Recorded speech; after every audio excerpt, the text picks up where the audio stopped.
Crawford Limited is one of the most exclusive jewelry stores in a smart district of San Francisco, the kind of place where the well-heeled and the high and mighty come to purchase rings for their wives and watches for their paramours.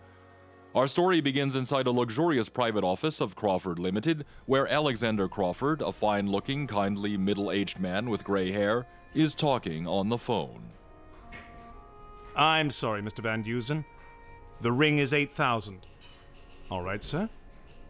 Thank you. We'll send it to Mrs. Van Dusen this afternoon. Oh, I beg your pardon. We'll send it to Miss Evelyn Fontaine. Yes, sir. Mrs. Jordan is here, Mr. Crawford. Oh, yes, please. Have her come in. The secretary ushers Mrs. Jordan inside. Mrs. Jordan is a frail, lovely woman of about 45. She smiles warmly as Alexander greets her. Hello, Alex. Good morning, Sally. Couldn't believe your message. Have you really found a buyer? Yes, I have. I was surprised myself. His name is Madden. P.J. Madden. Not P.J. Madden, the Wall Street plunger. Yes, Sally, absolutely. But are you sure you want to sell the Kavanaugh pearls, Sally? It seems such a shame. It's your father's legacy, his gift. I thought that necklace would be the last thing you'd part with. It is. I'm broke, Alex. What? You mean the whole Kavanaugh fortune is gone? Ships? Everything? Yes. Seems absurd, doesn't it? I wish you hadn't let your son take charge of the estate. I know. Victor's been foolish and reckless, but he's all I have since Fred went. Still the same good sport. Did Mr. Madden say what he'd be willing to pay for them? Yes, Sally, he did. 300,000. But Father paid only 150,000. Yes, but that was 30 years ago. That necklace is one of the finest sets of matched pearls in the world. It's worth $500,000 on today's market. Excuse me, Mr. Crawford. Mr. Madden is here with his secretary, Martin Thorne. Crawford? Yes, how do you do? Sally, may I present Mr. Madden? Mrs. Jordan. Yes, how do you do? Thorne, my secretary. Will you gentlemen be seated? Well, there's no need of any preamble, Crawford. I'd come to see those pearls. I'm afraid I gave you the wrong impression. They aren't in San Francisco. But when you told me to come here and meet the owner... I meant just that, sir. I'm sorry, Mr. Madden. I didn't intend to sell the necklace when I left Honolulu, but I've sent for it. Well, when will it get here? Thursday morning. That's no good. I'm leaving this afternoon for my desert place near El Dorado. After a few days, I'm going on to New York. We could deliver the necklace in New York. All right. I'll buy it if you're willing to take my price. 300,000. It's worth $500,000, Mr. Madden. You're driving a hard bargain. I always drive a hard bargain. Take it or leave it. It's all right, Alex. Good. 50,000 down, the balance within 30 days of delivery. Thorne will come over this afternoon with a check and pick up the bill of sale. You say the pearls will arrive Thursday morning? That's right. Ah, yes. And they're coming by? By private messenger. Of course. I was thinking, Chief, we'll be at the desert until Saturday. He could deliver it there, and you could take it back to Miss Madden yourself. Oh, you're a fool, Thorne. You think I'd carry that string clear across country and take a chance of getting robbed? I want them delivered to my offices in New York and nowhere else. Mr. Madden, I don't want any trouble about the necklace. What if it isn't satisfactory? You're paying this huge sum without ever seeing it. I've seen you wear it many times in Honolulu. I don't remember you. You never looked at me. I used to be a bellboy in the hotel where you gave your parties. I've wanted that necklace for years. Good day. As Madden and Thorne leave the office, Bob Crawford, son of Alexander Crawford, hurries into the jewelry store. He rushes to the secretary's desk, and Madden and Thorne leave. Excuse me. Excuse yourself, young man. Bob, what is it? Has Mrs. Jordan come yet? She's with your father. You can go right in. Hello, Sally. Hello, Bob, dear. Has Dad been taking good care of you? Oh, yes. What luck with the necklace? It was just sold to Mr. P.J. Madden. So that's who I passed on the way in. Big bruiser, isn't he? How's the necklace coming over? Charlie Chan's bringing it. the detective sergeant with the Honolulu police. Chan. Didn't he used to be your #1 boy? Yes, at the big house on the beach, when Bob was little. He's always been devoted to me. I remember him. He used to catch me every time I raided your cookie jar and chase me out of the house. When does he get in? Thursday morning on the President Pierce. He's planning to take a real vacation. You better meet him at the boat, son. I'll do that. Is it all right if I take this good-looking young lady to lunch? Of course it is, if I can come along too. Won't he bore you? Oh, Bob. Fresh young pup. Crowds fill the docks as a gangplank swings into position on the President Pierce. On the crowded boat deck, we see Charlie Chan talking to 3 little American children, a boy and 2 girls, the youngest about 3. Their mother stands beside them, smiling. My turn! No, it's mine. My turn! It's my turn. Oh, now we must say goodbye. Please don't leave, Mr. Chan. Well, sometime we hunt Indians again, okay? Okay. Your children very bright. My knowledge of Indians most limited. But you certainly know a lot about children, Mr. Chan. Experience comes with ripe years. Have learned much from honorable family, as you can see from family portrait. Oh, my. What a tremendous family. Have one more in added blessing too late to be included. Baby picture here. What a lovely child. You're most fortunate. Sometime I've entertained doubts when walking floor. All ashore? I was hoping to meet familiar face here. Maybe they meet me at bottom of gangplank. Meanwhile, across town, in a hotel suite living room, Bob's father, Alexander Crawford, paces up and down worriedly. Mrs. Jordan, too, looks apprehensive. And there, at a table mixing drinks, stands her son, Victor. He has the insolent look of a dissipated, spoiled young man with a pouchy face and flabby shape that shows an excess of high living. I don't like the looks of the whole thing, Victor. Nonsense. If Madden wants to change his mind, that's his business. It isn't up to us to question his orders.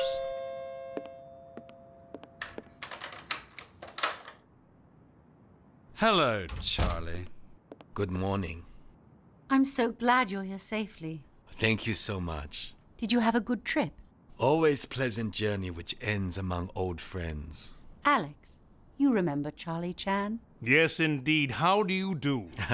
Mr. Crawford, always honored guest at Jordan home. Didn't my son come with you? He was supposed to meet you at the dock. Oh, so sorry.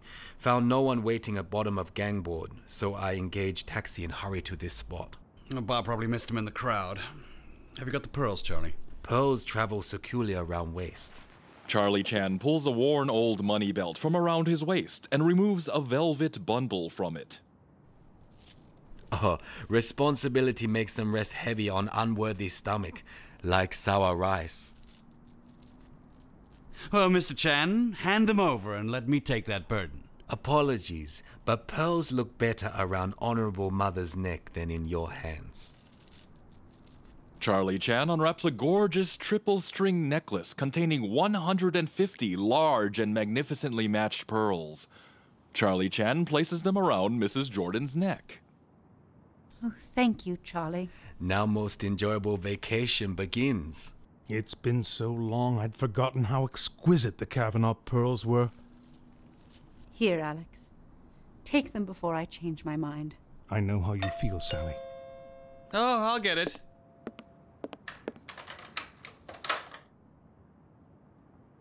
What happened to you, son? Plenty. Bob, this is Charlie Chan. I think he recognizes me. Fondly recall many races from cookie jar to back door. Well, why didn't you meet Mr. Chan at the Embarcadero? Because a hard-looking bird followed me down there in another taxi and stuck to me like a leech on the dock. He wanted to go see who I was going to meet, so I didn't meet anyone. My taxi driver was in on it, too. Did they follow you back uptown? Yes, but I ditched them at the club. Tucked out the kitchen door. I told you that something's wrong. Someone called me this morning and pretended to be Madden. He tried to find out who was bringing the necklace. When I questioned him, he hung up. Not so good. Worse than that, about an hour later, Madden phoned from the desert. He wants the pearls delivered there tomorrow. But I thought he insisted on your sending them to New York. That's just the point. The whole thing looks rotten. Humbly beg to interrupt. You're sure this was the real Mr. Madden? Yes, Charlie, I'd swear it was his voice.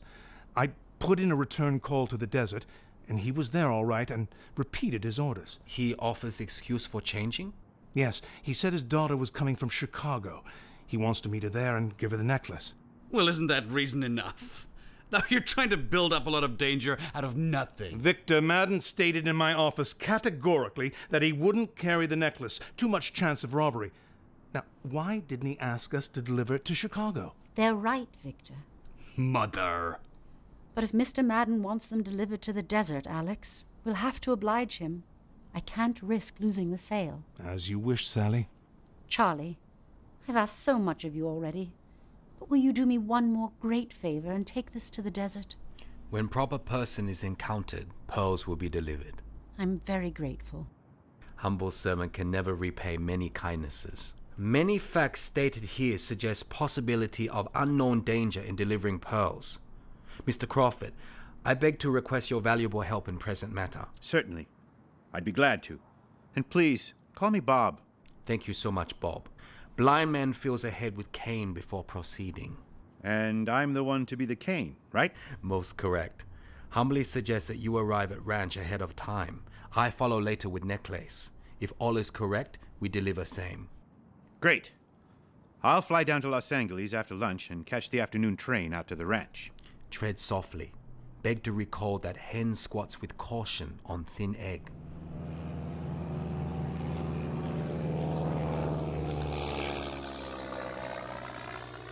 Following the plan of Charlie Chan, Bob Crawford flies to Los Angeles, then transfers to Union Station. He notices a beautiful woman in the station talking to a distinctive-looking man.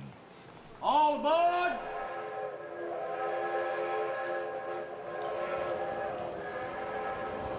On the train to the desert, Bob Crawford has unexpected company in the first-class compartment. Excuse me, your coat is on my seat. I'm so sorry. Let me get that for you. I'm Bob Crawford. I'm just going to read my book if you don't mind. As night falls, the train finally arrives at a small, dingy desert station. El Dorado! El Dorado! At El Dorado, only 2 passengers leave the train, Bob Crawford and the quiet but lovely travel companion of the last 3 hours. Porter, Yes, miss?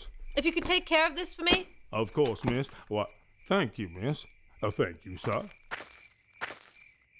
Excuse me, sir. Is there a taxi around here I could hire? Well, about the only one is in the garage across the road, but it ain't no taxi, it's a flivver. Where is it? Across yonder, see that woman there? Looks like she's headed in that general direction. Oh, thanks. Are you following me, or am I following you? I'm beginning to wonder myself. Perhaps we can go from here together. Delighted. Where are you going? I'm going to this garage. Evening, folks. Do you run a taxi? Yes, ma'am. Well, sort of. How much will you charge to the Madden Ranch? So you're going to Madden's? Yes, but you're not. Well, let's see here. 12 miles each way. I'll have to. This is the only cab. Were you really going there? Sure. Oh, I'm sorry. You should be. 75 cents. All right. And 5 cents tax.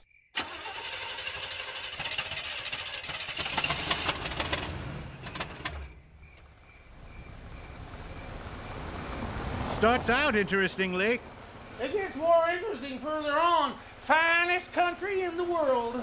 You folks newlyweds? No, we've never met before.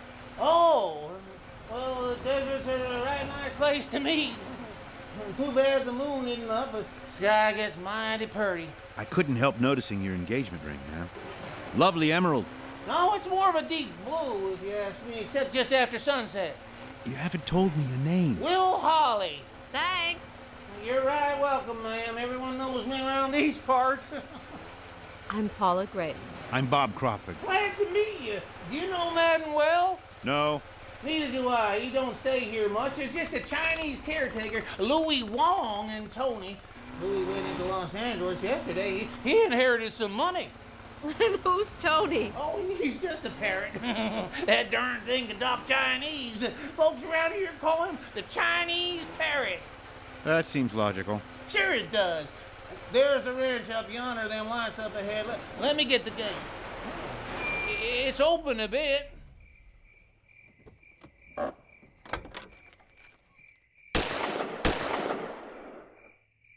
Those were shots. Sounded like a 45. They seem to come from the ranch. Sure did. Madden keeps a lot of guns there, but I can't figure him shooting at night. Come on, let's get down there. Up ahead is the house, a luxurious, rambling one-story Spanish structure. As the car's headlights swing across the dark garage, they briefly catch a middle-aged man in prospector's clothes with a bearded face. He stops, turns, looking towards the lights, then darts off like a frightened animal into the darkness. Who was that? Where? By the garage. A man ran past it. I didn't see him. I don't like the looks of these goings-on. Neither do I. Come on. Let's see if anybody's in there.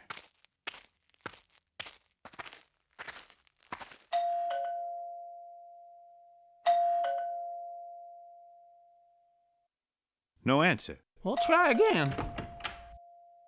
What do you want? We want to see Mr. Madden. He's not home. Wait a minute. You're Thorne, aren't you? Yes? I'm Bob Crawford from San Francisco. Oh, Mr. Crawford, of course. Thorne throws the door open. Bob and Paula walk into a large and magnificently appointed living room. On the wall is a large collection of firearms. Mr. Thorne, Miss Graham. How do you do? I wasn't expecting you until tomorrow. We have to be careful in an isolated place like this, you understand? I don't blame you. We heard a couple of shots as we drove up. Yes, I heard them too. That's one reason I was suspicious of you.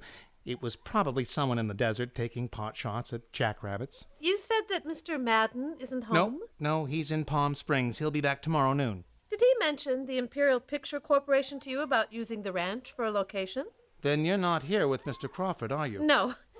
They sent me to ask Mr. Madden if they could use the ranch Saturday. It will be impossible. But he said in his letter he'd be glad to allow us to film and just to let him know a few days ahead. I know. I took the letter for him, but I can assure you he's changed his mind. You won't be offended when I come back tomorrow and ask him myself. Not at all. Thank you. Good night. Good night. That's my ride that is just storming out, so I guess I'll be going too. Ask Mr. Madden to call me at the hotel tomorrow. Oh, won't you stay here, Mr. Crawford? The chief would expect you to be his guest, of course. Well, thanks. I will. Excuse me a minute. I'm sorry your trip panned out this way. I'm used to a few disappointments. You'll be back tomorrow? Yes, I think he was lying. So do I. Is everything all right? We're still wondering.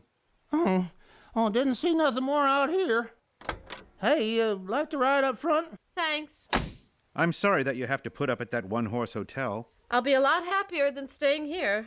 The room second floor front, right comfortable, except the one with the broken spring. Good night. Good night. Good night. Admiring my luggage? Yes, it looks very utilitarian. You brought the necklace? No, I didn't. But I understood you to say that... I came down to talk with Madden and handle the transaction. Dad's sending the string by messenger tomorrow. Oh, I see. Well, if you like, I'll show you your room. Thanks. A few hours later, at precisely 2:18 in the morning, Bob Crawford sleeps inside the guest bedroom when a shaft of light appears across his face. It widens and then narrows, but the light is enough to awaken Bob. Someone there. So, someone wants to play games? The hallway's empty. That looks like Thorne in that touring car. Where's he going in the middle of the night? Okay, I'm not one for getting spooked easily, but there's a reason I packed this .32 automatic. This will stay right here beside me. Now, time for more sleep. Bob sleeps undisturbed for the rest of the night.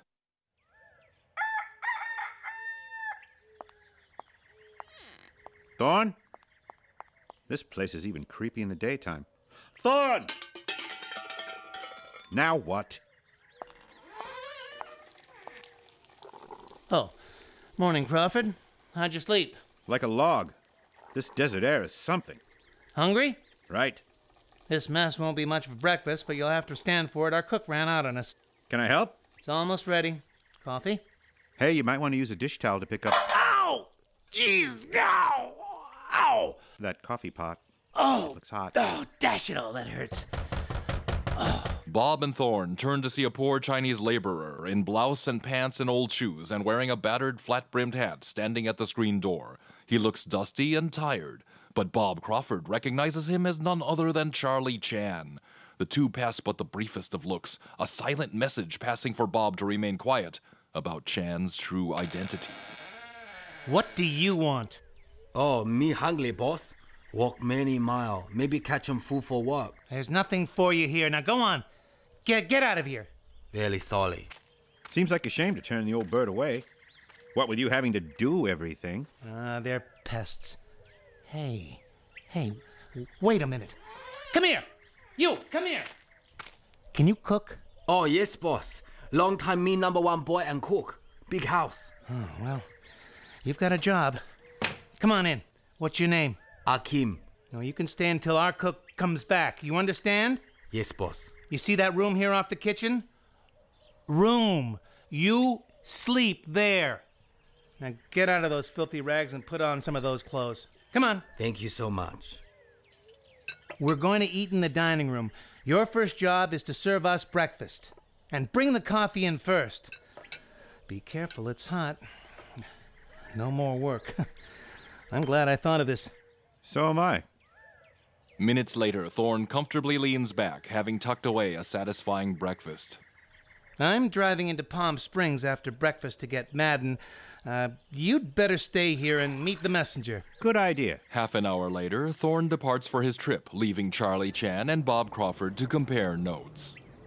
And he looked into my room to see if I was asleep. He drove away right afterward. And 2 shots sounded like 45 revolver? That's what Holly thought. Also interesting that Chinese servant is absent. Present location, very agreeable place for murder, with plenty guns. It's like a gun museum here. Observe collection on wall. This very complete collection from frontier era, from buffalo gun to single-shot Derringer. All loaded too. Oh, very dangerous. Much fuel tempts men to build fire. Observe unusual fact that revolver recently taken from group. Where? Hook and two-tack removed. Fingers making mark in dust collected since servant left. Might have collected some time ago. Highly polished guns indicate frequent cleaning. Do you think Thorne could have killed Madden? This trip to Palm Springs may be a stall until the necklace comes. Most convenient method of obtaining same. At breakfast, Thorne is most anxious about time of arrival. Suggest we investigate owner's bedroom. Look at this room. Madden lives like a king. See painting above bed of tranquil river scene? Yeah? Note that painted river starts moving again after a long time standing still. I don't get you. Someone replaced painting recently. Larger painting here before. Look at wall. Yes, the old painting protected the wall from being sun-bleached. You can see it was about ½ an inch larger all the way around. And look here behind. Reason revealed by what was hidden. Is that a bullet hole? It is same. No one was shooting at rabbits who made that. One of bullets accounted for. Very strange. What is it? Look here. Bed also hastily moved to cover crime. Is that what I think it is? No other makes stain like blood on carpet. And we heard the 2 shots. Second bullet reposing in victim. Then Madden must have been lying in here when Thorne came to the door. No wonder he didn't want to let us in. Took body away in car last night. Suggest patiently waiting for gentleman's return. For several hours, Bob Crawford and Charlie Chan await Thorne's return, anticipating the worst. Charlie, you hear that? That's the car. Go to living room. Patience best path to reward. I'll meet him on the porch.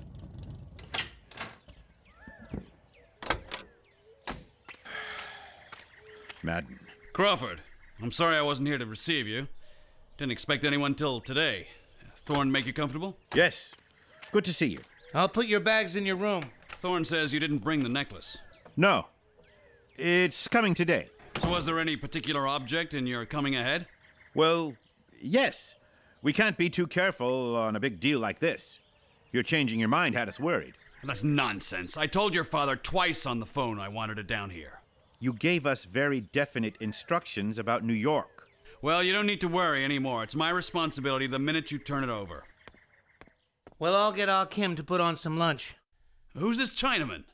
New cook I got to take over Louis' place. This is your boss, Ah Kim. Glad to see you, boss. I'm not hungry. Excuse me while I clean up. Come along, Thorne. He's alive.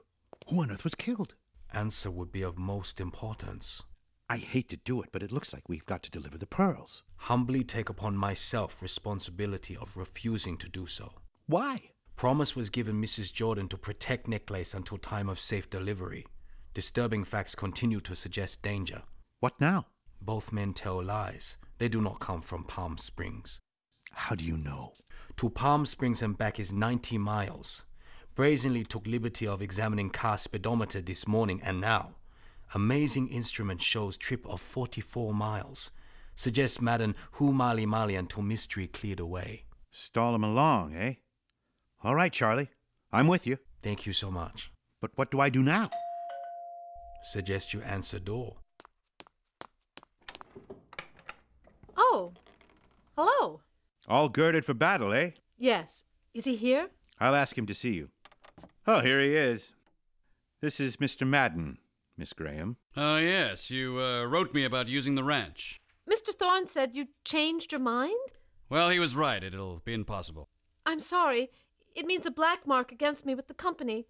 I promised them they could have it, and they've made all their arrangements, except the date. Well, you were a little premature, weren't you? I don't know why.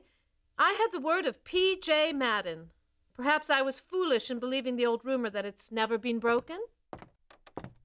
Oh, Miss Graham. I'm sorry, PJ. I meant to tell you she'd be coming by. She didn't want to believe me.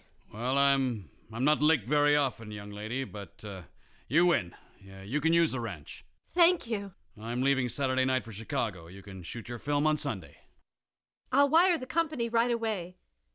How do you do, Mr. Thorne? Middling, Miss Graham. I guess you'll be on your way. See you Sunday. Mr. Crawford, you're standing by my car like a chauffeur. Planning to drive me back to town? I suppose he tells you you're beautiful. Who? Your fiancé. Your engagement ring. It does look that way, doesn't it? Don't tell me you're marrying a movie actor. Of course not. He's really very nice. I imagine I'd dislike him marvelously. What's his name? Wilbur? Certainly not. It's Jack. He's still Wilbur to me. The idea of a girl like you getting married. Here you are roaming free and happy around the desert and hills and canyons. And you want to tie yourself down to a 2-room apartment in a gas range. We might be able to afford a maid. It would still be terrible. Imagine mending Wilbur's socks. I tell you, his name is Jack. What of it? He'll be just as hard on the socks. There's something in what you say. I've only scratched the surface. You'll have to tell me the rest later. I've got to get back and send that telegram. All right. Is Wilbur bald-headed? That night, as darkness descends over the household. Crawford! Yes. I'm getting fed up with this delay. What's become of that messenger? I don't know. I'm gonna call your father and find out. What's his home number? I'll call him for you. Get me San Francisco. Montrose 3531. Hello?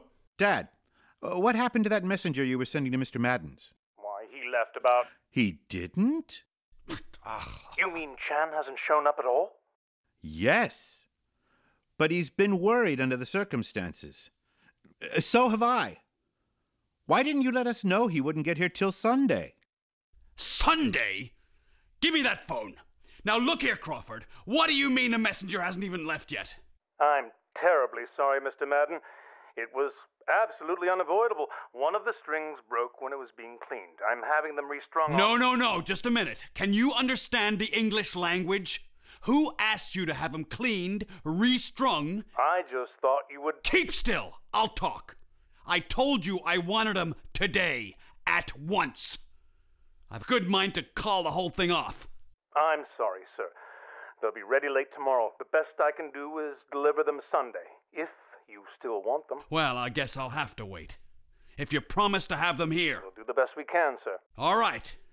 But this is the last time I deal with you, my friend. A secret listener has overheard this conversation. Charlie Chan, hiding by the kitchen door, indulges in a slight smile before slipping back into the kitchen. Tough luck. Well, there's no use waiting up any longer.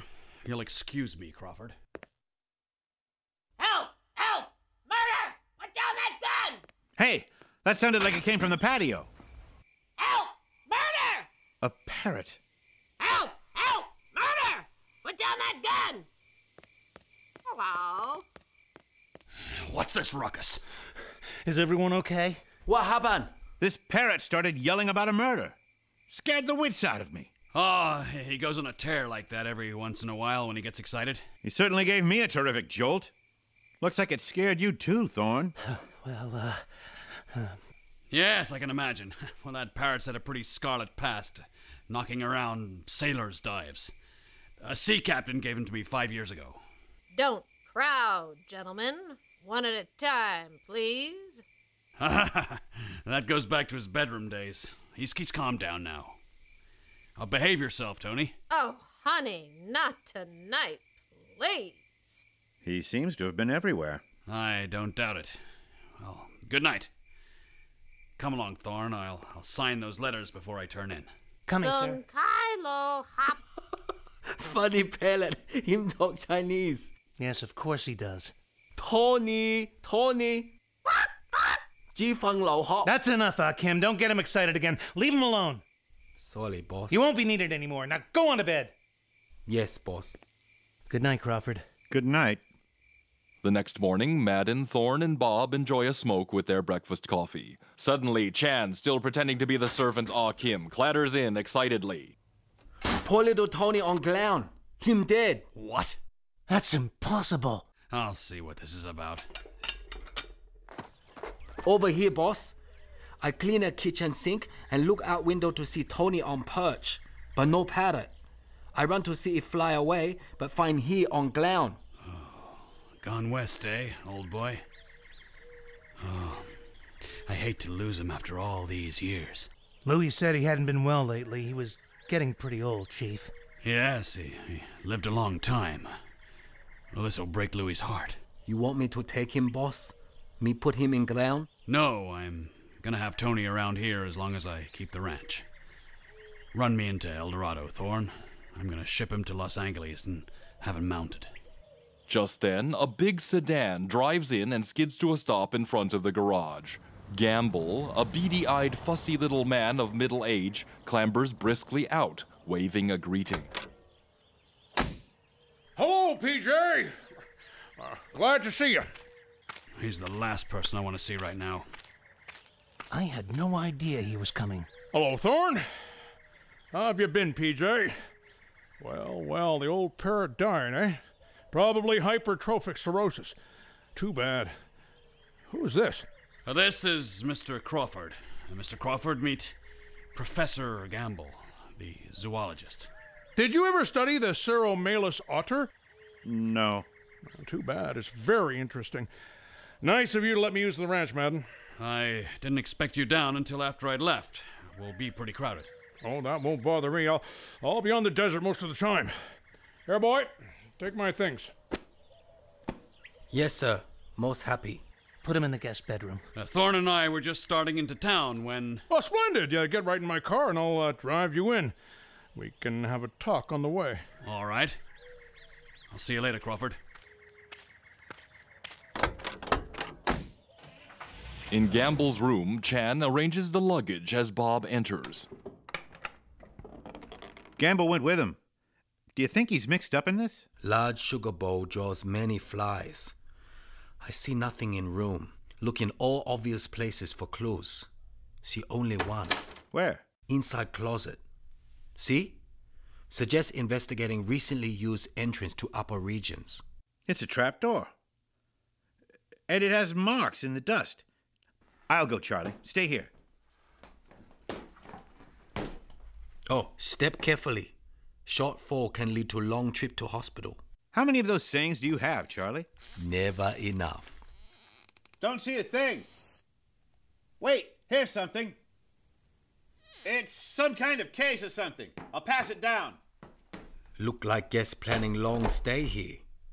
Label on case pocket say, Jerry Delaney. The man Thorne murdered? Could be. Inside this coat pocket, stub of railroad ticket. Chicago to Palm Springs. Purchased February 8th. That would get him to Palm Springs the 11th. Wednesday. The night before I got here. Yes. Also note this vest. Chamois line watch pocket. What about it? Specially constructed right side of vest. Well, that's correct. No, it isn't. You usually carry your watch on the left. Because easier to reach with coat buttoned. Murdered man was left-handed. But where does he fit in? Why would Thorne kill him? Had hoped to learn same from late Parrott. Tony must have heard everything. For which he received sad reward of being poisoned. Poisoned? I found arsenic added to morning birdseed. Only remaining witness now is bearded man you saw running past garage night you arrived. No chance of finding him. It'd be like hunting for a needle in a haystack. Only requires careful inspection of hay. Person in question runs onto desert where pack donkey is waiting.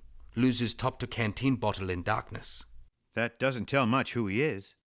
Man who sits by side of road sees world pass by. Will ask storekeeper. The next day, on a mountain trail, Charlie Chan puffs up the last few steps of a steep path. At the top, he discovers a small one-room shack, deserted save for a burro tethered nearby. At the front of the shack, Chan picks up something on the porch just as a middle-aged, bearded prospector comes striding down the hillside, lighting a pipe. What are you doing here? Humbly requests important information. What about? Wish to learn what took place at Madden Ranch Thursday night. Oh, how should I know? I ain't been around there for a month. I just found top to your canteen near shack. I lost that a long time ago when I was down seeing Louis. And yet only bought new top yesterday at El Dorado store. Look here, I don't know what you're driving at, but I don't know nothing about Madden, see? Help! Murder! Put down that gun! What are you doing? I know what you heard that night. You were there? Ears strong, but eyes weak. You see what I only hear. But, Humbly suggest you tell truth. Will save most troublesome interview with police. You mean I won't get dragged into it? Most correct. Only desire is to solve mystery. All right, I'll tell you. Now, Louis is an old friend of mine, and I stopped by to see him. I heard someone yell for help in Madden's bedroom, and then there was 2 shots. Where were you at the time? I was outside the patio. I sneaked across, and I looks in the window. A man was lying in there on the floor. You saw who he was? No, he'd fallen halfway behind the bed. What kind of gun did Thorne shoot with? Thorne didn't kill the guy. The big boss himself did it. Madden. Madden? He was there. Well, sure. He was standing there with a smoking .45 in his hand, glaring down at the guy on the floor. Thorne was way over on the other side of the room. Thank you so much. That same evening, at a telegraph office, Bob sends a telegram with an update to his father, Alexander Crawford. That'll be 84 cents. Alexander. What's the last name? That's C-R-A-W? Yes, Crawford. Hello there. Sending love notes via Western Union? Well, I do love dear old Dad. Following me again, Miss Graham? Operator, will you send this telegram right away? Yes, miss. Wiring good night to Wilbur. No. Do you think he'd mind if I walk you back to the hotel? Why, it's only 4 doors down the street. There it is, right there. What a cozy little hotel. Do the fleas sing you to sleep at night? Just like home. You know, I may as well confess something. What? If you weren't engaged to Wilbur, I honestly think I'd find myself falling in love. That would be awful, wouldn't it? Good old Wilbur. He saved my freedom. Will you be at the ranch tomorrow with the movie company? Yes, but I promise not to bother you. Good night, Bob.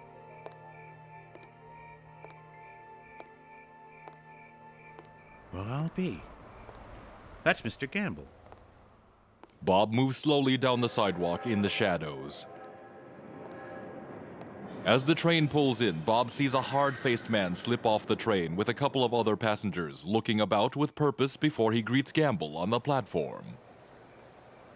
That's the man who followed me to the docks in San Francisco. Come on, I have the car. And now you're up to the ranch, eh? Well, I'm right behind you. Bob stays so focused on Gamble and his hard-faced friend, he fails to notice the Chinese man walking towards Madden's car, which is exactly where Bob himself heads. Excuse, please. What is it? You drive a boss auto. Maybe me go to ranch now. Me, Louis Wang. I come in on train. You go ranch? Maybe me take along, please. Sure. Get right in. Oh, thank you very much.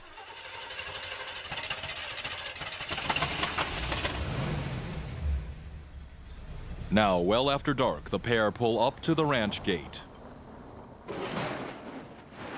That's funny. The gate's closed now. Me open. Somebody put stick in ranch. Me get open. You drive on. I walk. Thanks, Mr. Wang. See you at the house. Oh, Mr. Crawford. Good to see you. Hello, Kim. What are you doing out here in the garage? Looking for clues?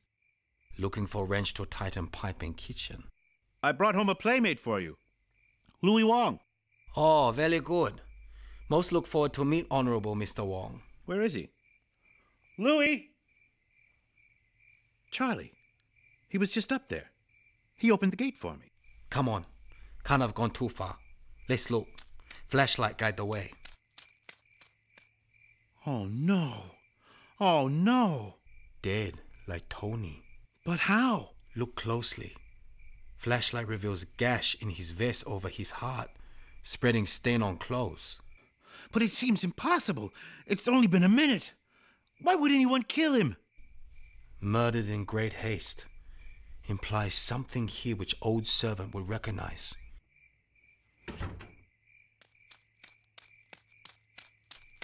What's all this racket? I heard you drive. Mr. Thorne, you better look at this. Why, it's Louis. What happened to him? Dead. Really dead, Mr. Thorne. Who killed him? I don't know. I drove in and left him at the... Blast it! Let me out of here! See? Do you think he did it? Equal chance that Madden guilty. Prospector narrates amazing fact that Madden committed shooting in bedroom. Madden killed Delaney? Madden shoots someone with Thorne present in room. What is this, Thorne? Have you gone mad? What the devil? He's right up here. Give me that flashlight, Chinaman. Oh my, this is just too rich. Thorne? Fine business, this. Well, what are you staring at me for? I'll stare at you if I wish. I'm sick of the sight of your stupid face. I won't take that from you or... This place is turning into a madhouse. Tony dead, Louis murdered, movie outfit coming tomorrow, and now the police will be messing up the place. No, go on and call them. Might as well get it over with now. And bring that Chinaman's body into the house. You leave him out here and the coyotes will get him. Man's soul is lost who does not grieve the death of a faithful servant. In the house, an hour later, Constable Brackett, a burly, blustering small-town official, questions the four men. And you were both in the house when it happened? Yes. I can account for Mr. Madden. Of course. And Mr. Crawford, you're sure you didn't see anyone by the gate when you drove in? No one. And this Chinaman, Kim. You're the new cook here, eh? That's right, boss. Where'd you work before this? All places, boss. Big town, little town. I mean, where'd you work last? Railroad, boss. Santa Fe Railroad. Lay sticks on ground. Hard work, eh?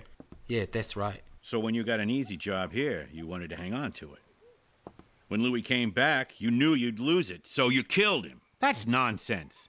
I told you, he was at the garage. You don't know these Chinese guys. They think nothing of sneaking around and sticking knives in each other. How'd you get into this country? American citizen. Born in San Francisco. Is that so? Let's see your chalky. What you say, boss? I thought so. You know what I said. Your chalky. The certificate that shows you're a citizen. Come on. Oh, boss, certificate. All right. Boss, here it is. You look. Well, so you do have one. You stay around here, see? Inspector Bliss will be out tomorrow, and he'll want to talk to you. Don't try to run away. Understand? I stay. All right. Get out. You think I run away easy job? Crazy cop. As the morning arrives the next day, the Madden Ranch bustles with activity. The movie company, present since dawn, works in full swing, a mass of equipment and people. An orchestra is at one side. 16 lovely girls wait in scant, tight-fitting chorus outfits. I wish old Gold Dust would stick his head out. I'd like to see what a real multi-millionaire like P.J. Madden looks like. I just couldn't stand it. Okay, girls, places. Well, Mr. Crawford, what do you think? Look at all those girls. All this gear. Hey, Paula. Oh, Mr. Franklin, let me introduce you to Bob Crawford and Kim. Gentlemen, this is our director, Mr. Franklin. Honored to meet. Yes, I'd like to know about how you do all this. It's amazing. Yeah. I'd love to have lunch someday. Now, Paula, listen, someone said there's an abandoned mine on the other side of El Dorado. It might be okay for the next picture. Would you run up and take a look at it for me? Right after lunch. And swell. Let me know before I leave tonight. I'll be back about 3. Mr. Franklin, we're all set. Now, for John's sake, Ranny, this time smile at her. You're supposed to be in love with the girl. Now, come on now, let's get a good one. Is Wilbur like Ranny? No. He's really wonderful. And you'll be back in Los Angeles with him in a couple of days. Maybe something's happened to him. I don't think so. Is he careful crossing the street? Quiet, please. Say, that guy that just walked out, isn't that Madden? Yeah. Hey, look, Boston Eddie's walking right up to him like he's an old chum. Boston Eddie, a sunburned man with a wry grin on his face, strides confidently up to P.J. Madden. Bob Crawford and Charlie Chan watch with interest. Hello, Mr. Madden. I'm sorry, I don't think we've... Don't remember me, eh? I'm a friend of Jerry Delaney's. You'd remember him, wouldn't you? Yes, I remember him. Why? I saw him this morning. He sent you his best regards. Oh, did he? Come into the house. I'd like to hear all about it. Did you hear what he said? Delaney's alive. Most upsetting discovery. Like Bumblebee in honorable trousers. But who was killed in the bedroom? This leaves us completely lost in the fog. On the contrary, inscrutable fates reveal steps toward true solution. Must now go back to honorable work of Kim. Miss Graham, who was that chap who went inside with Madden? Eddie Boston. He's one of the assistants. You know anything about him? Not very much. I heard he used to be a gambler in New York. Bob Crawford? Why isn't that necklace here? When is it coming? Why, I don't know. Sometime today. Well, it better. I've got reservations on tonight's train, and I'm not gonna miss it. If the pearls aren't here by 8 o'clock, the deal's off. I'll be inside. Better than out here. There he is now. Who?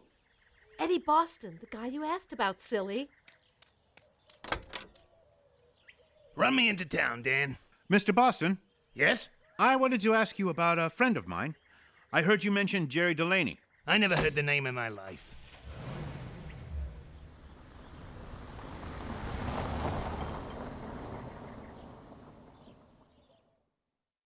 That evening, Will Hawley works at his garage when Madden's car comes racing up the road, Bob Crawford at the wheel. Mr. Hawley, have you seen Miss Graham? Whoa. No, since she took my car this morning. She went up to the abandoned mine. She hasn't come back yet. Nobody's seen her. Will you show me the way up there? Why, sure. At the old Petticoat mine, there are no lights, just the desert darkness to keep the crumbling buildings company. Bob Crawford and Will Hawley drive down the bumpy road. Hey, there's the car. Bob! Where are you? The stone building! I'm locked in! It's right up there on the rise. Shoves him up, Mr. Crawford. You and your friend are stopping right here. You know this raccoon? No. Wait. Yeah. You're the guy who followed me to the docks in San Francisco. The one who got off the train last night and met Professor Gamble. You shouldn't come sticking your nose into other people's business. Pearls of wisdom, eh? Those aren't the pearls I'm interested in. Bob! You answer, and you're dead. You know she has nothing to do with the pearls. Or Jerry Delaney. What do you know about Delaney? Let the girl go, and I'll tell you. No, not so good a deal. What do you want for her? The pearls? I've had them here all along. We've just been waiting for the FBI to arrive. You are lying. Who's that? Bob!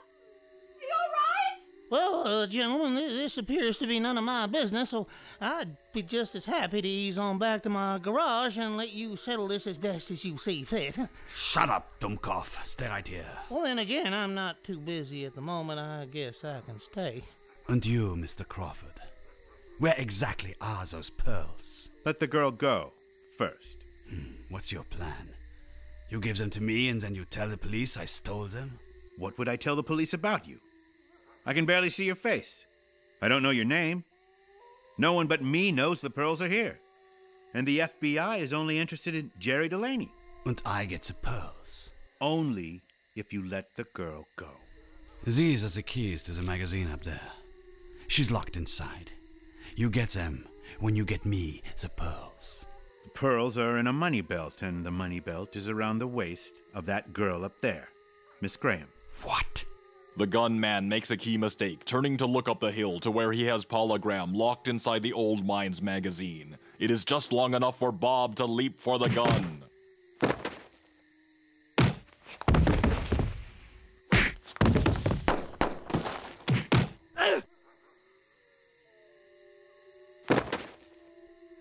I got him! You got me! Oh, now I got him! Ow! I'll get you.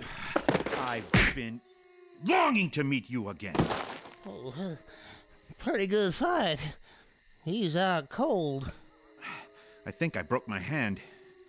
Here, you hold the gun on him. Shoot him in the foot if he gets cute. I'll shoot him somewhere else if he gets ugly. Well, look at you now, you thug. You ain't so tough. And here are the keys. Paula! Bob! Are you all right? At the old magazine where the miners stored dynamite behind a jail door, Bob finds Paula Graham.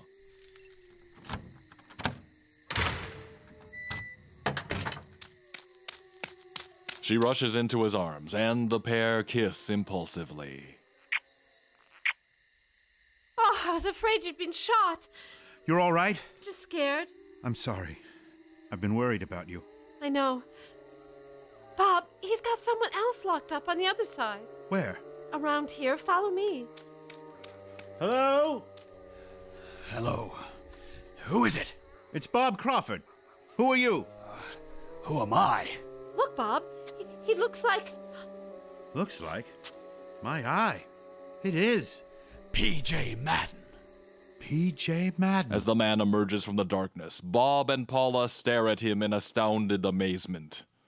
Meanwhile, back at Madden's ranch, Victor Jordan, looking irritated and impatient, gets out of a hired car and strides to the door.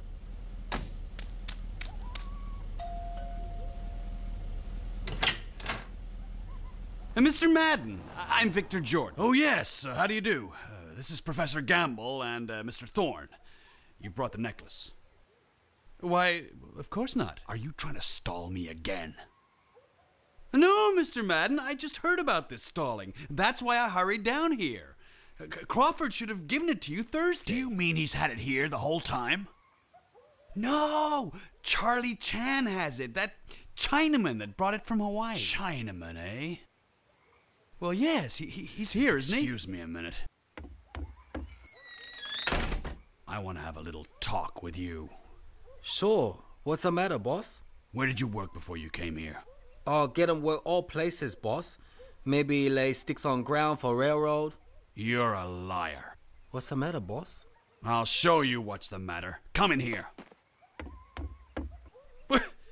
Have you gone crazy, Charlie? What have you got that outfit on for? You've got Jordan's necklace. Now hand it over. Act no good now, Mr. Jordan. Thank you so much for exposing necessary ruse.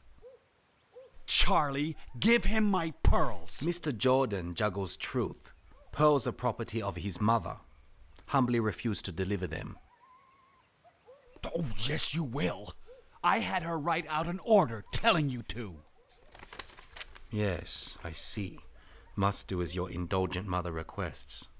A look of helpless resignation on his face, Charlie Chan reaches under his shirt and unhooks the money belt, taking out the velvet bundle and handing it to Madden. Inside velvet, you'll find pearls. Finally. And there they are. One moment, please. Humbly request receipt. I'm glad to give it to you. It's been waiting around here for 3 days. Only have to sign it. Sign now, please. It's a good thing you came when you did. I'll just have time to make that train. Glad I could help. What's this? Why, you crazy... We'll retain the pearls. Oh, you will you? We'll see about that. Charlie, have you gone crazy? Crazy? If he doesn't hand over those pearls, he'll be dead. Mr. Madden, put away that gun! As Madden fires his pistol, a tongue of flame lashes out from the blousy sleeve of Charlie Chan's cook's uniform. I've been shot! Just shot in shoulder. No desire to kill. The crowd stares as Charlie Chan pulls his .38 revolver from his clothes. Left-handed man always uses left hand. Right too slow and careful when you try to sign receipt with right hand. Should have practiced more. Should also use correct name. Jerry Delaney. He's insane! You fool! Shooting Madden! The gun appears from Charlie Chan's sleeve, trained on Victor. Victor, stop. Known you since you were a baby. You'd not protect family fortune, but loyal friend will. Stand back with others. You're gonna go to jail. Do you know what they do to Chinamen who shoot men like me? Law even allow Chinese to shoot criminal in self-defense. Anxious man hurries too fast, Mr. Delaney. Often stub big toe. Pretended real grief when old parrot dies, but forgot to show same for loyal manservant murdered. What was that shooting? Oh, it's you again, eh? Give me that gun, Chinaman. I cannot aim gun at you, Constable Brackett, but beg you to listen. You shot a very important man. I'll take that. You made great mistake. I am Detective Sergeant Chan of Honolulu Police. And I'm the Queen of Sheba. Come with us. Just a minute, Constable. He has a pearl necklace he took from me. You have, eh? Give it up. He's not Mr. Madden.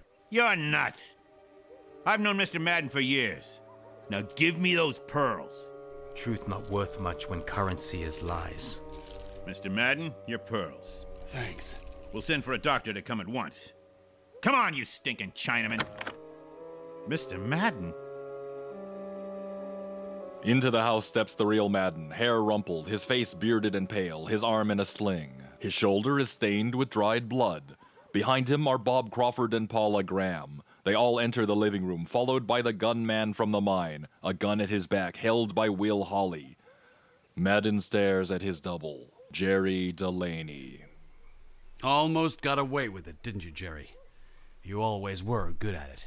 It's remarkable. They're the spitting image. And now with matching bullet wounds. We found him up at the El Dorado mine. Seems his secretary, Thorne, conspired to steal the pearls with this guy, Delaney. And this piece of work is Maydorf, a known associate of Delaney's who they brought in to guard me up at the mine. And this Chinaman here? I've never seen him before in my life. This Chinese gentleman is only the greatest detective walking the planet Earth. His name is Chan, Charlie Chan, of the Honolulu Police Department. As I said, Constable Brackett. I'm sorry. Justice serves as strongest apology. Believe you have work to do. You're right, Mr. Chan. Mr. Delaney, you, sir, are under arrest. And you, Mr. Thorne. And don't forget this guy, Maydorf, the one who kidnapped me at the mine. Okay, Maydorf. Get over here. Mr. Madden, I am most happy to see corpse from bedroom alive. Sorry about this, Mr. Madden. That bird had me fooled. Well, I don't blame you, Brackett. He used to be an actor until he discovered he was almost my twin. And then he started a racket impersonating me in New York years ago. You remembered that, didn't you, Thorne? Waited for a chance to double-cross me. And I thought I had found one man who could be loyal to me. Take them away. Come along, all of you. One moment, please. Must remove pearls from pocket of imposter. I owe you an apology, gentlemen. I am very sorry to have been innocently drawn into this tangle. I will leave at once. Excuse me, please, Mr. Gamble. Innocent man would not carry knife used to murder Louis Wang. Why, this is preposterous! Outrageous! Open coat, please. I will do nothing of the sort. I saw you pick up Maydorf at the train station, Professor Gamble. You're in on this. That's a lie. Gamble, open your jacket for Charlie Chan. No surprise here. Look at that blade. Should not sleep with knife under pillow. Found interesting impression on sheet when making bed. Fraud, kidnapping, theft, and now murder. It's gonna be a long night, gentlemen, but we've got just enough handcuffs for you. Oh, wasn't supposed to be this way. No. I can't thank you enough for not handing those pearls over to the imposter, Mr. Chan. Often roundabout path lead to correct destination, Mr. Madden. The next day, at the train station, Charlie Chan and Bob Crawford stand on the rear platform, holding coats and suitcases, ready to leave. Paula Graham steps up on the platform with them to say goodbye. Bob and Paula look at each other rather helplessly, unhappy at parting. Chan, a couple of feet away, watches. When are you going back to Los Angeles? Probably Wednesday. Would you mind if I flew down to see you? No. I'd enjoy it. Thanks.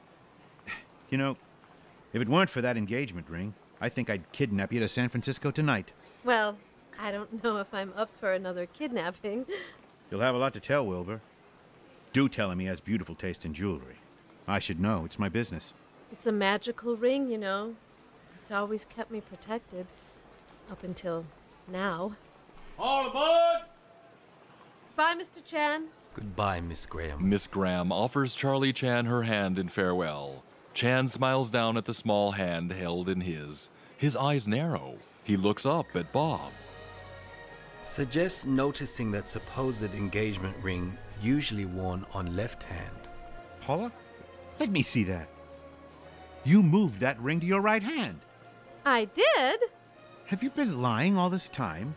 There isn't any Wilbur. I thought his name was Jack. Suggest important need of third ticket. Will attend to same.